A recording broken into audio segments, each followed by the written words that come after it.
Assalamualaikum warahmatullahi wabarakatuh. Perkenalkan, nama saya Muhammad Fazli Afriandana, NPM 22321073 dari kelas WLTES 5B.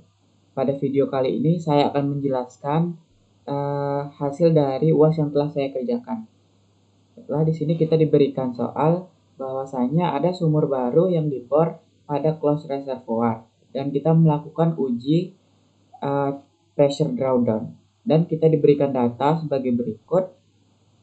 Kemudian dari data-data ini terdiri dari laju alir, faktor volume informasi, viscosity, porosity, hingga radius sumur. Kita juga diberikan data hasil dari uji drawdown test. Di sini ada T sama dengan 0 jam hingga T sama dengan 100 jam. Dan juga disertai dengan PWF atau tekanan dari masing-masing uji jamnya. Kemudian dari soal tersebut kita diminta untuk yang pertama mengestimasikan kapan wellbore storage itu berakhir. Baik, langkah pertama kita harus membuat grafik log-log yang terdiri dari log delta P versus log delta T. Untuk menemukan log delta P versus delta T ini kita harus membuat terlebih dahulu kolom untuk delta P dan delta T. Delta P kita gunakan rumus PI atau pressure initial dikurang dari masing-masing PWF, di mana PI itu merupakan tekanan ketika T-nya sama dengan 0 jam. Jadi kita bisa dapatkan bahwa PI-nya adalah 1002,61 PSI. Nah, kemudian untuk T0-nya kita menggunakan T saat 0. Kemudian kita masukkan ke delta T, di mana T dikurang T0 hasilnya dikurang sama. Kemudian kita plotkan sehingga kita dapatkan grafik seperti ada kenaikan kemudian linear.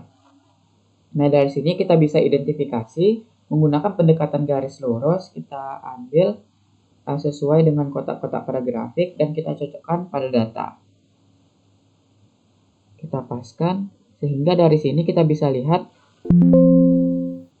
bahwa data menunjukkan adanya penyimpangan, data itu menyimpang mulai di titik 0,06 dari garis lurus.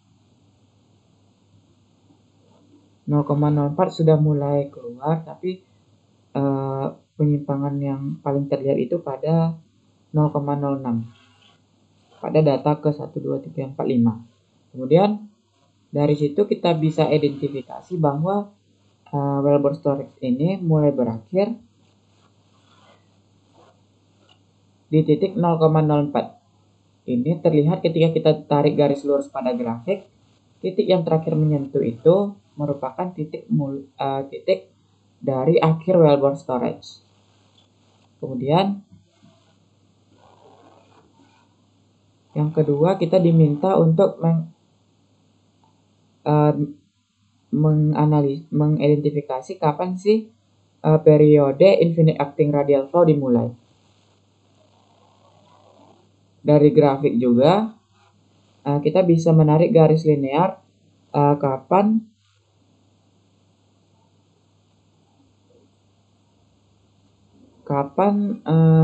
grafik mulai menunjukkan linear atau konstan atau horizontal. Nah, dari grafik ini kita bisa lihat bahwa di sekitar sini infinite acting radial flow mulai dimulai. Periodenya dimulai. Jadi IARF itu terjadi tentunya di atas titik 0,04. Nah, kemudian pada grafik kita lihat bahwa grafik itu mulai linear di titik 0,27542. Kita bisa lihat kemudian ini menyentuh dan linear sesuai garis. Kita bisa kira-kira di sekitar sini.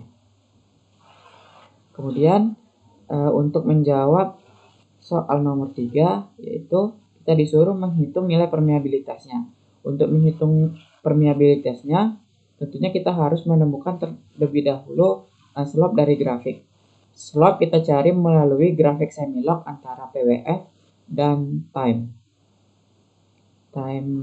testnya.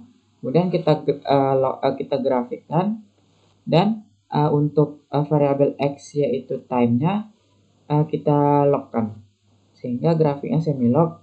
Kemudian kita lihat bahwa di sini ada penurunan, kemudian penurunannya mulai linear, mulai mendekati horizontal, sehingga dari sana kita bisa menarik garis lurus mulai dari ujung titik kira-kira segini. Nah, untuk yang linear, nah dari sini kita bisa menentukan M-nya dengan rumus PWF2 dikurang PWF1 per log T2 dikurang log T1. Untuk T1-nya saya mengambil di sini untuk T1-nya 1 dan T2-nya 10. Kita bebas mengambil di mana saja, yang penting harus di dalam satu cycle. Di sini contohnya saya menggunakan cycle 1 sampai 10. Nah, untuk T1-nya kita dapatkan PWF-nya sebesar 936 PSI dan T2-nya sebesar 926 PSI. T1-nya 1 hours dan T2-nya 10 hours. Sehingga kita substitusikan ke dalam persamaan slope, kita dapatkan slope-nya minus 10. Sehingga dapat dihitung permeabilitasnya dengan persamaan K minus 162,6 hingga M dikali H. Karena M-nya sudah kita ketahui dan di data sudah lengkap bahwa Q, BO, dan mu-nya sudah diketahui, dan ketebalannya kita punya 52 feet,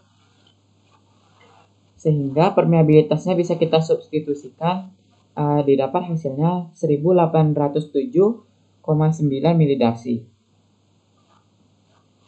Kemudian yang terakhir kita ditanya bagaimana kondisi dari sumur tersebut, apakah itu ada kerusakan. Kemudian kita disuruh menghitung skin faktornya. Kemudian untuk menghitung skin faktor, kita gunakan rumus 1,151. Di sini kita menggunakan pressure untuk 1 hours dikurang pressure inisial per M. Untuk pressure 1 hours ini kita bisa juga menemukannya dari grafik semilog. Di sini kebetulan saya juga mengambil T sama dengan 1 hours, jadi di sini kita tinggal mengambil data yang tadi kita sudah cari dari 1 hours, kita dapatkan 936 PSI. Jadi P1 hours-nya bernilai 936 PSI. Untuk pressure inisialnya yang tadi adalah T saat 0, yaitu 1002,61 PSI. Dari situ kita tinggal mensubstitusikannya dari rumus skin, sehingga kita dapatkan hasil skinnya adalah minus 0,93793. Nah, jadi kita dapat simpulkan kondisi dari sumur kita ini. Kita lihat bahwa skinnya lebih kecil dari 0. Ini menunjukkan bahwa sumur kita relatif baik, karena mungkin sumur kita sudah dilakukan efek stimulasi sumur, seperti mungkin adanya hydraulic fracturing atau adanya acidizing atau pengasaman, ataupun efek-efek peningkatan konektivitas reservoir di sekitar sumur lainnya. Ya, kemudian untuk nomor 2,